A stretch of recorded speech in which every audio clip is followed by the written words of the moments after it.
Hello, brilliant. That's the introduction. I don't have to introduce myself. This is the first time I've kind of talked anything like this. Something that stopped me before is I talk really fast and I talk really quietly. So if you can't hear me or understand me, yell and I'll try and change. So I signed up for this about 7:45 this morning and I've decided to talk about accessibility. So I could talk about accessibility and how to make your content accessible, how important it is, how interesting it is to do, and all of the reasons why we should do it until the cows come home.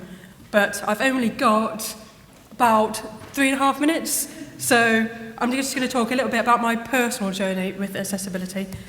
So I've been writing as far back as I can remember, and my mum says I've been writing before that as well. I've got a really bad memory. As a teenager, I wrote content for a news website. When I went to uni, I wrote for my SU magazine and the SU website. And my first job was at UCAS, proofreading course information that some of your colleagues sent in to us. And then at 2014, I got a job as a content producer at Bath Uni. And this is when I was introduced to the concept of accessibility. Our head of digital was ex-GDS, and some of you might know that GDS is really, really hot on accessible content. And my eyes were open. I suddenly realised that I'd been assuming that my content was fine.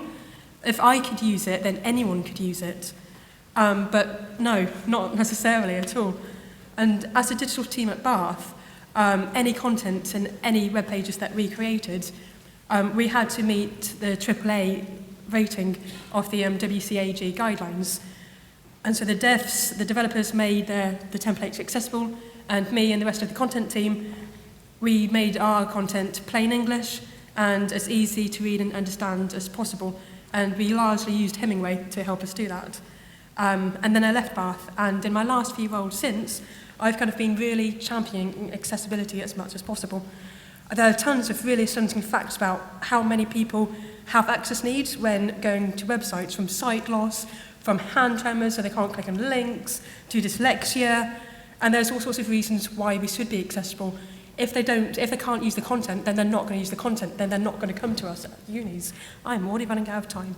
So there's so many reasons to be accessible, and I've been championing those at Bristol. And when I heard about the EU Web Accessibility Directive, I thought, brilliant, this is a legal thing. More senior people will pay attention to it.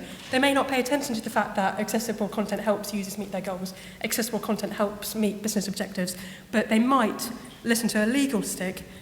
But then our legal expert said, we're not covered. So I lost my stick, I lost that legal stick. But there's still lots of reasons why to create accessible content. So I carried on. I talked about all those needs. I created a guide for our publishers on how to make their content accessible. I've created a workshop that's now been delivered twice about how to make accessible content. Every time I worked with someone from the university on their website, I talked to them about how to make their content accessible and all of the reasons why they should do it. And then a little bit ago, we finally got back to the legal guy, and this time he changed his mind. This time he said we were covered. So now the exciting work begins. We've created a task force and we are just starting to plan how we're actually going to meet the EU Web Accessibility Directive.